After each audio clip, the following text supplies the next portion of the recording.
E o pastor Matias, um amigo nosso, ele contou uma pequena história que eu queria compartilhar com vocês. Ele contou a história de um menininho que antes de sair para a igreja ganhou R$ 2 do pai dele, 2 moedas de R$ 1.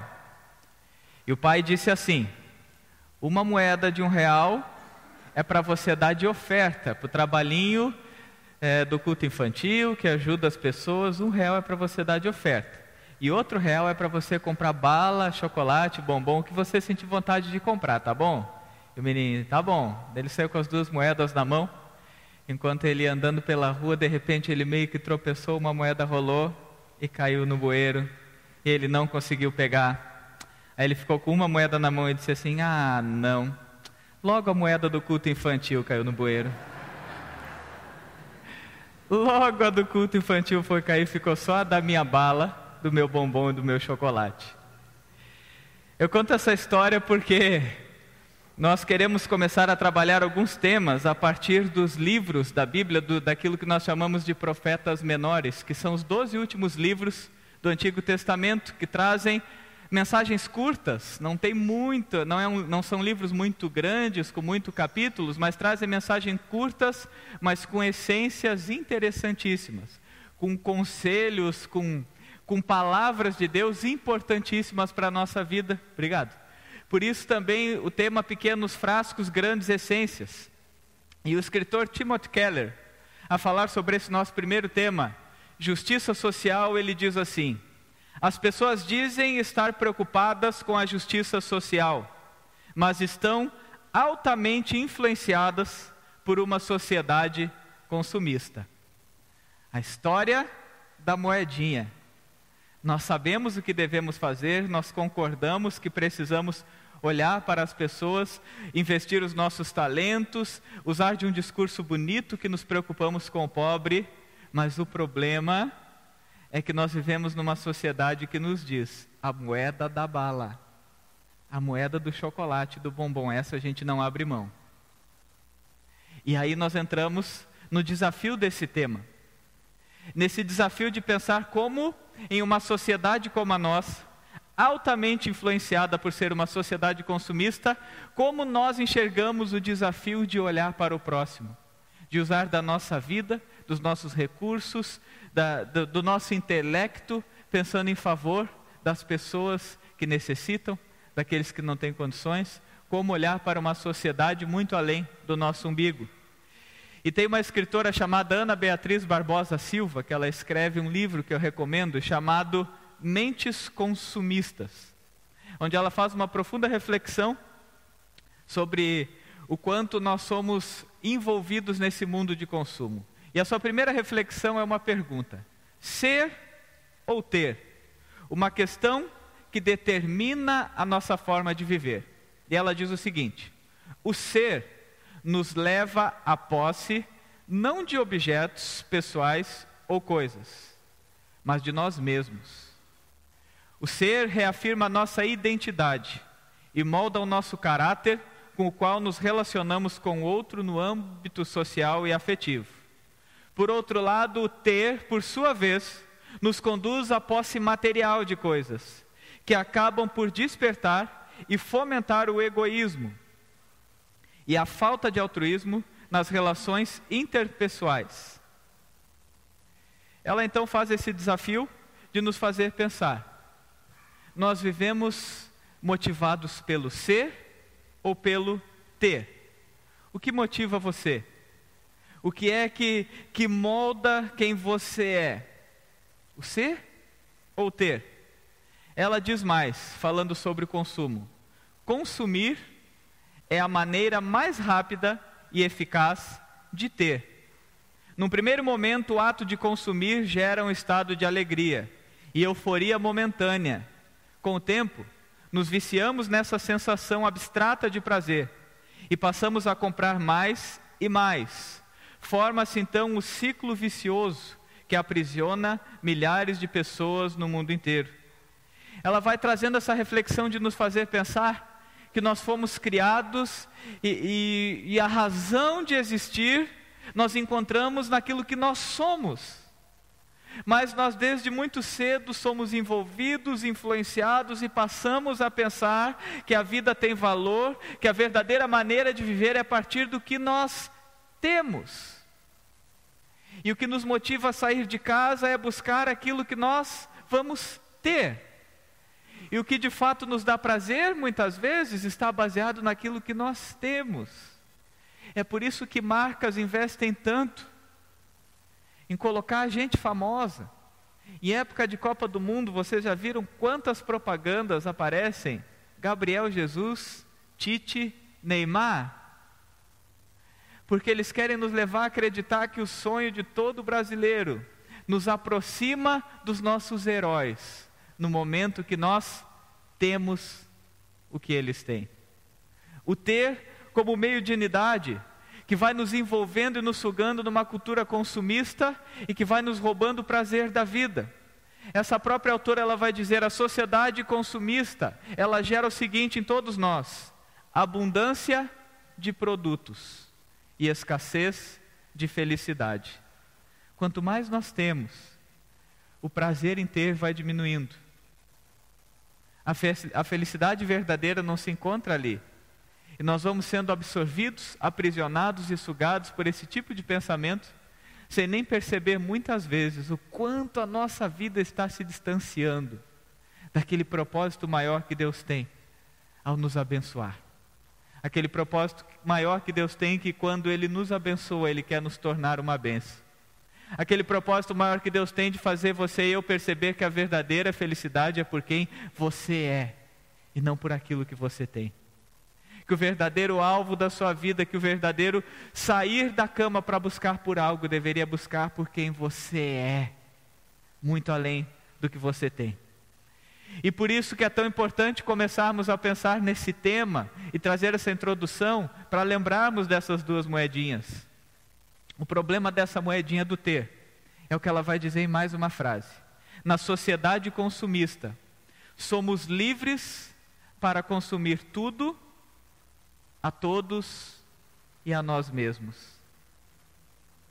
Sem perceber, a sociedade do ter, ela faz com que nós percamos o verdadeiro valor das pessoas e passemos a viver no valor das coisas. O preço é o que vale, a busca por ele é o que nos motiva. E nós somos envolvidos nesse tipo de vida. Quem de nós já não se pegou sentindo uma plena satisfação em adquirir algum bem? Como que se viesse uma vozinha nos dizendo, agora eu consegui o que eu precisava para viver. Quem de nós já não se pegou muitas vezes naquela última oferta, que diz assim, é só até hoje, é só até hoje, ou compra hoje ou já era. E você pensa assim, eu vou pagar 10 meses, mas é hoje. E quando você compra, você se satisfaz. Mas todos nós somos de fato influenciados e vivemos nessa cultura. A nossa humanidade, o nosso ser humano, tem aquela estrutura que nós já usamos algumas vezes aqui, que é um jogo de palavras que nos faz entender isso melhor. Nós fomos criados para adorar a Deus, colocar Deus acima de todas as coisas, no amor maior da nossa vida, na motivação da nossa vida, de Deus ser aquele que é o Senhor e dirige a nossa vida. Nós fomos criados para amar as pessoas e para usar as coisas. Só que o problema é que o pecado nos faz desprezar a Deus, amar as coisas e usar as pessoas. E aí nós entramos nessa verdadeira confusão e muitas vezes nos percebemos que esse tipo de vida que nos impulsiona, que nos motiva, que nós até consideramos uma certa liberdade, faz exatamente esse efeito em nós. Nos leva a uma insanidade pelo consumo despercebido, que nós acabamos devorando a todos, inclusive a nós mesmos, e perdemos nossas vidas, perdemos relacionamentos, perdemos a alegria em busca do ter, muitas vezes esquecendo do ser. É incontável os exemplos do nosso mundo que nos leva a perceber o quanto o ter acaba prejudicando outros. Eu não tenho dados concretos, não anotei, mas eu lembro de ouvir que a cada 5 minutos uma criança morre de fome na África, porque elas não têm, enquanto alguns têm demais. Histórias que você pode jogar na internet e ver de um menino que reúne alguns dólares e consegue cavar poços na África e levar água para milhares e milhares e milhares de pessoas, quando ele abre mão de um pouquinho do seu ter. Mas o nosso grande problema é que a moedinha do bueiro é sempre a que nos desafia a soltar. E nessa noite eu quero convidar você para olhar um pouco para a história desse profeta chamado Amós. Amós trouxe uma denúncia muito grave em relação a quem a sua mensagem foi direcionada de uma forma muito forte e muito severa para o povo de Deus. Para aquelas pessoas que diziam que amavam a Deus, mas que de forma alguma soltavam a moedinha da bala do bombom e do chocolate.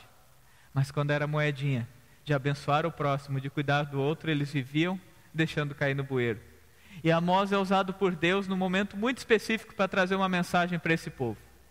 Primeiro, quem era Amós? Esses versículos nos mostram que Amós ele não era de uma escola de profetas, ele era um homem simples, ele se apresenta como um boiadeiro, colhedor de figos, em algumas traduções vai dizer que ele era plantador de sicômoros, de árvores. Teve um ministério de mais ou menos 40 anos, no mesmo período de um outro profeta chamado Oséias, que também esse ano já falamos sobre Oséias.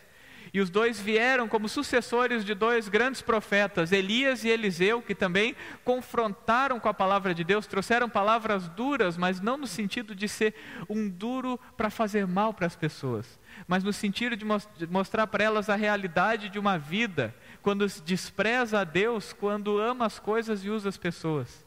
O quanto uma vida dessas não tem valor. E Amós então é levantado por Deus, e mesmo com a sua simplicidade, sendo um boiadeiro, uma profecia dele, ela vem como mensagem para a elite do povo de Deus. Um momento de prosperidade financeira entre aqueles que amavam a Deus. Um momento que eles poderiam dizer e dar, quem sabe, muitos testemunhos de dizer: nós conquistamos, nós temos posses, nós temos bens, Deus nos abençoou. Porém, Deus trazia uma mensagem clara de quem as pessoas eram, de como elas estavam e o que elas precisavam enxergar de novo.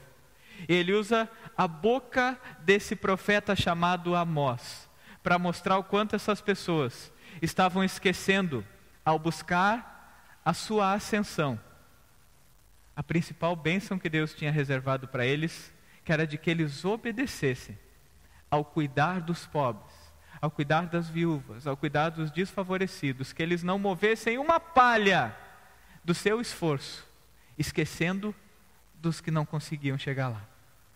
Deuteronômio 15 é uma aula sobre isso.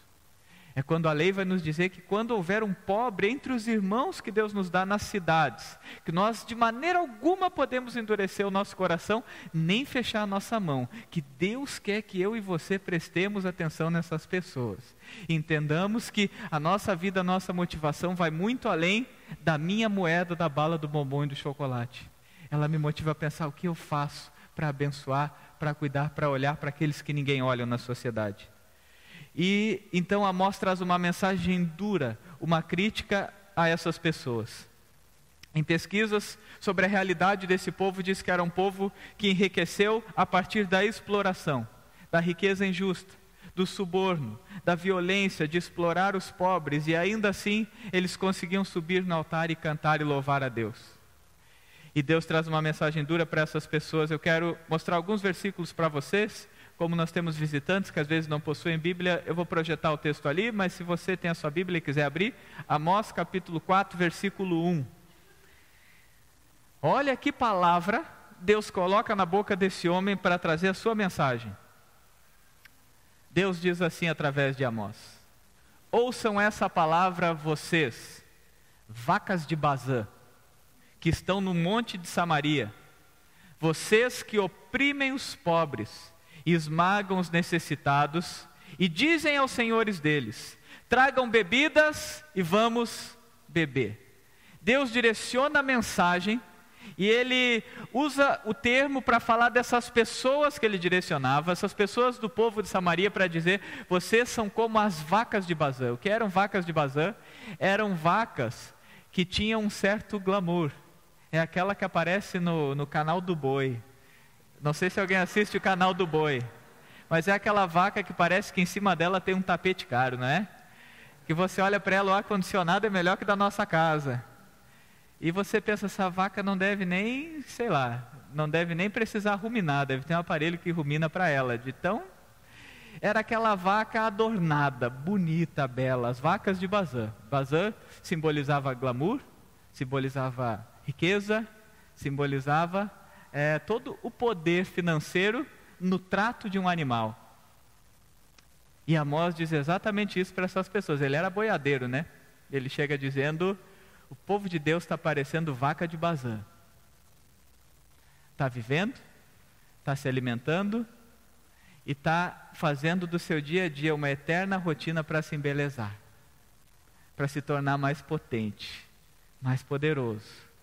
Só que vocês esmagam os que não têm. Vocês não olham para os necessitados e ainda fazem festa dizendo, vamos beber. Palavra dura de Deus. Amós capítulo 5, versículo 11 a 14. Ele diz mais, vocês pisam no pobre e o forçam a dar-lhes o trigo. Por isso, embora vocês tenham construído mansões de pedra, nelas não morarão. Embora tenham plantado vinhas verdejantes, não beberão de seu vinho. Pois sei quantas são as suas transgressões, e quão grandes são os seus pecados. Vocês oprimem o justo, recebem suborno e impedem que se faça justiça ao pobre nos tribunais. Por isso o prudente se cala em tais situações, pois é tempo de desgraças. Busquem o bem, não o mal, para que tenham vida. Então o Senhor, o Deus dos exércitos, estará com vocês conforme vocês afirmam. Eu não vou ler todo o livro de Amós, mas eu desafio você a ler esse livro em casa. É um livro curtinho, você consegue ler em uma semaninha. Mas essa mensagem, em meio a esse modo de vida atrás da moedinha que as pessoas viviam, recebe uma resposta de Deus. Deus diz que não aguentava mais as cerimônias daquele povo, que não aguentava mais eles cantando para Ele, que não suportava mais aquele louvor que saía da boca deles, porque tudo que eles cantavam, glorificando a Deus, eles envergonhavam, entristeciam, esqueciam de Deus quando saíam pela porta do templo. Tudo que eles falavam da dimensão que queriam de Deus para a vida deles, quando eles passavam na rua, era um passo rápido em busca da moeda, da bala, do bombom e do chocolate, sem perceber aqueles que estavam caídos na rua. E a mensagem de Deus vem dura para o seu povo, dizendo, vocês querem ter vida? Me busquem. Voltem para mim. Aprendam de novo a essência do ser e parem de ter uma vida que só busca o ter. Aprendam de novo o que é ter vida no Senhor. É uma mensagem forte para todos nós. Porque como nós vamos fazer isso? Amanhã nós vamos acordar, vamos para o trabalho por causa do ter. Mas em momento nenhum Deus diz que nós não devemos ir atrás do ter. No livro de Timóteo ele vai dizer que o problema não é o dinheiro. Ele diz o amor ao dinheiro é a raiz de todos os males. O problema está o que nos motiva a sair da cama. E em toda vez que a Bíblia fala sobre esse tema, em nenhuma ela diz que Deus está com um desejo tremendo de nos abençoar ao ponto de nos tornarmos como as vacas de Bazã, glamurosos, poderosos, dando gargalhada, porque Deus satisfaz as minhas vontades enquanto tem gente sofrendo. Mas a palavra de Gênesis a Apocalipse vai dizer para mim e para você, Deus te abençoa para você ser um abençoador. Deus mostra que te ama para que você possa amar. Deus te perdoa para que você possa perdoar. Deus cuida de você para que você seja incentivado a cuidar. Deus te liberta para que você use da sua vida para levar libertação. Deus é um Deus que nos chama para buscá-lo. E nós encontramos a vida quando obedecemos nesse propósito de olhar muito além de nós mesmos. A mensagem de Amós é um desafio para todos nós para entender que a verdadeira justiça que Deus quer, que a verdadeira justiça, quem sabe, da sociedade, é essa justiça que vem lá daquele primeiro slide que vai desafiar a mim e a você a entender que todos nós temos esse discurso como verdade. Todos nós concordamos com essa palavra. O problema é o quanto essas influências, que já nascem conosco, nos desviam dela a cada impulso, a cada sonho, a cada projeto, a cada cansaço. Não precisamos ir longe para perceber que essa mensagem é intragável, é difícil. Porque nós gastamos, se você é como eu gasto as minhas orações, eu gasto o meu esforço, eu gasto o meu planejamento financeiro, eu gasto o planejamento do meu tempo, pensando em como eu e a minha família ficaremos bem. Mas Deus me diz para olhar mais além. Deus diz, não endureça o coração, porque tem necessidade. Em Mateus 25, Jesus chega a dizer algo mais ou menos assim. Quando chegar lá na eternidade, alguns vão ser salvos e outros vão para a perdição. Os que vão ser salvos e os que vão se perder vão ouvir o mesmo texto, que diz assim: eu estive preso e vocês me visitaram. Eu estive doente e vocês cuidaram de mim. Eu tive fome e vocês me alimentaram. Eu tive sede e vocês me deram de beber. Eu necessitei de roupas e vocês me acolheram. Jesus diz: esses que vão ser salvos vão fazer essas coisas e vão perceber que na verdade estavam fazendo para mim. Só que ele diz mais, ele diz: alguns, os que vão para a perdição vão ouvir a mesma coisa, só vai ter uma palavrinha a mais. Eu estive preso e vocês não me visitaram. Eu tive fome e vocês não me deram de comer. Eu estive doente e vocês não cuidaram de mim. A pergunta dos dois grupos é o mesmo: Senhor, aonde você estava que nós não vimos?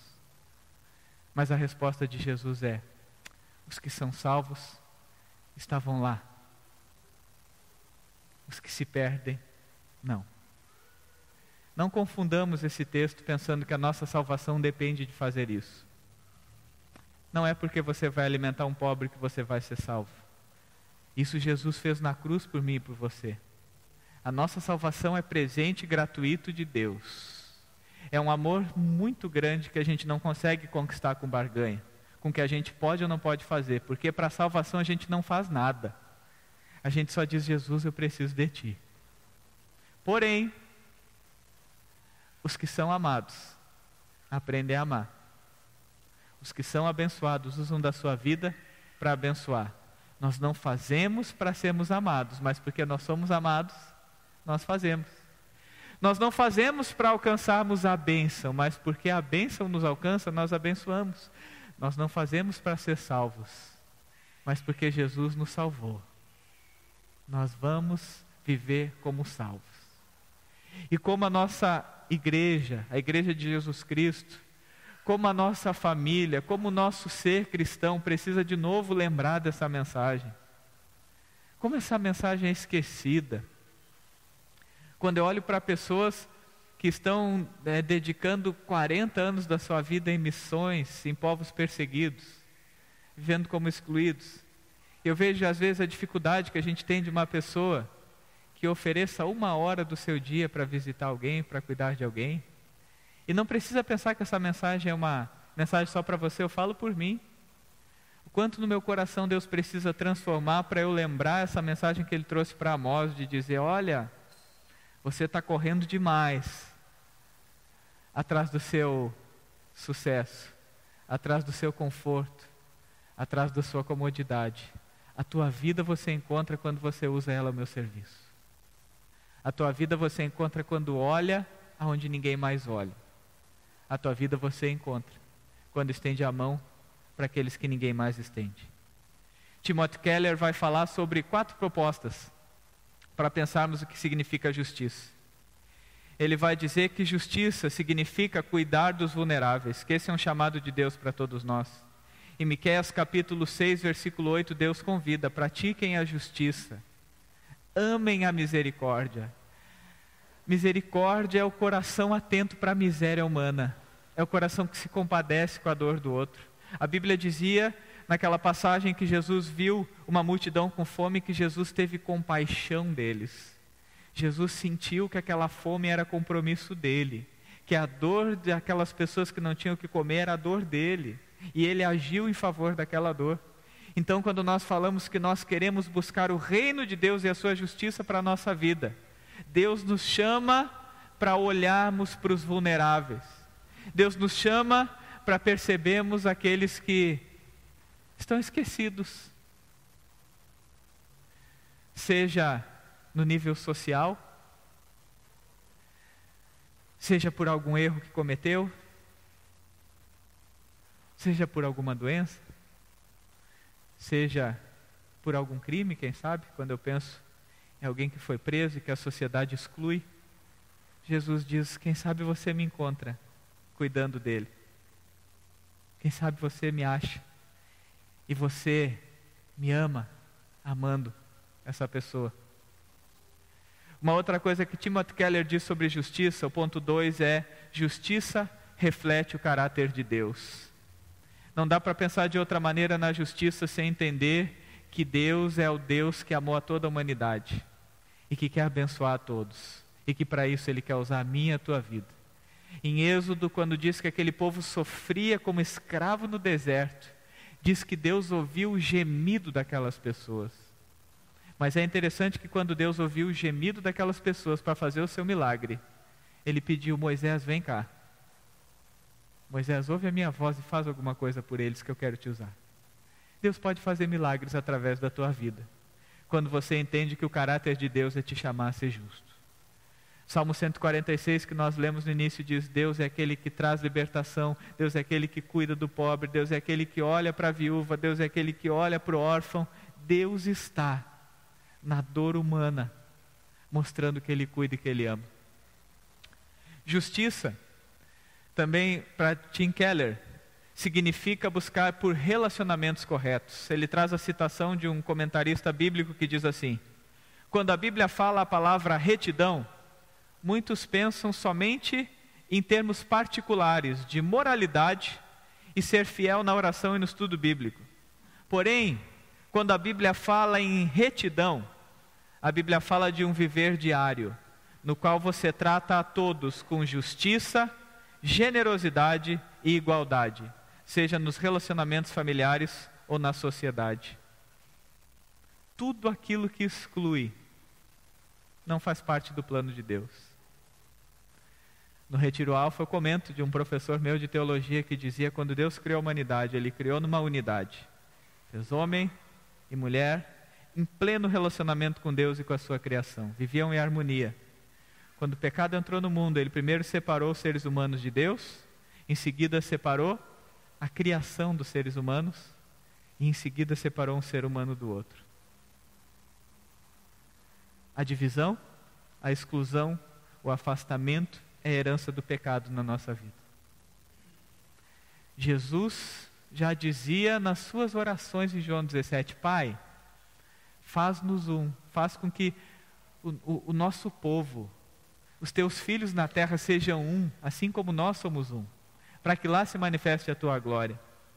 Sabe, queridos, a igreja, ela recebe essa incumbência de Deus. Uma vida transformada pelo amor de Deus aprende que a igreja não é lugar para racismo. Quantas e quantas vezes, até as nossas brincadeiras são ofensivas nesse sentido. Quantas e quantas vezes nós precisamos aprender de novo que Deus quer estender a mão através da minha e da tua vida para todas as pessoas, para todos os povos. A igreja de Jesus Cristo é aquela que é chamada para fazer o que ninguém mais faz. Trazer paz onde ninguém mais enxerga paz. Entender que como seres humanos nós somos iguais. Encerramos a nossa série do Brasil dizendo que muitas vezes as pessoas entram nesse discurso: porque o brasileiro, porque o brasileiro, porque o brasileiro, bom é o japonês, bom é o alemão, bom é o italiano, bom é esse, bom é aquele, bom é aquele. Não. Deus olha para as pessoas e só vê uma coisa: pecadores. E quando Ele olha para nós através de Jesus, Ele diz: salvos pela cruz. É assim que Jesus olha para mim? É assim que Jesus olha para você? É assim que Jesus olha para a humanidade. E quando nós queremos buscar a justiça de Deus, o nosso desafio é olhar para as pessoas com o olhar de Jesus. E uma quarta coisa: justiça inclui generosidade. É interessante que a Bíblia mostra desde o Antigo Testamento As pessoas que adoravam a Deus, que cantavam louvores, que erguiam suas mãos, que traziam a mensagem de Deus, que viviam e inclusive diziam: Deus me abençoa, que Ele me dá coisas, sempre eram confrontadas por Deus da mesma maneira. Que Deus dizia, por exemplo, em Isaías 58, quando mostrava as práticas de jejum de pessoas que diziam: agora sim, nós estamos mais perto de Deus porque jejuamos. E Deus, lá em Isaías 58, olhava para as pessoas e dizia: só um pouquinho. Então quer dizer que você acha que jejuar é o que vai me agradar? Sem olhar para o necessitado, sem cuidar do pobre, sem cuidar da viúva? O que eu quero do teu coração é misericórdia, e não holocaustos. O que eu quero ver na tua vida é que esse amor que mostra o quanto eu sou misericordioso com você, transforme a forma que você é misericordioso com os outros. Então Deus, Ele faz exatamente isso com a minha e com a tua vida. Ele nos abençoa. E Ele nos abençoa para abençoarmos. Quando você pedir uma bênção para Deus, lembre-se, o desejo de Deus é que com essa bênção você se torne uma bênção. Quando você pedir um milagre de Deus, lembre-se, o milagre que você espera de Deus, Ele quer usar na tua vida para que o milagre dele se manifeste da vida de outras pessoas. Quando você pede o perdão de Deus, e no Pai Nosso a gente vai orar assim mais uma vez hoje, nós estamos dizendo: Deus perdoa assim como nós perdoamos. É a eterna dimensão de entendermos que a justiça é um compromisso de viver a nossa vida assim como Jesus pensa, assim como Jesus deseja, vivendo esse amor que Ele tem por todas as pessoas. Encerro essa mensagem lembrando o que falou lá no início, para mim e para você. Eu e você vamos acordar mais uma vez, ou quem sabe vamos ir dormir, sendo obrigados a ter. Mas a pergunta é: quem define o que você é? O ser ou o ter? Jesus não olha para você e diz: você tem. Jesus olha para você e diz: você é. O valor da tua vida para Jesus não é com o que você conquista, é com o que Ele conquistou na cruz pela tua vida. Que a palavra dessa noite te leve a sair daquela porta com desejo de que a tua vida, muito mais do que abençoada, seja abençoadora. Que muito mais do que você ser notado por alguém, que alguém enxergue os teus problemas, você tenha o olhar para perceber aqueles que precisam de ajuda. Que Deus assim abençoe a todos nós. Amém.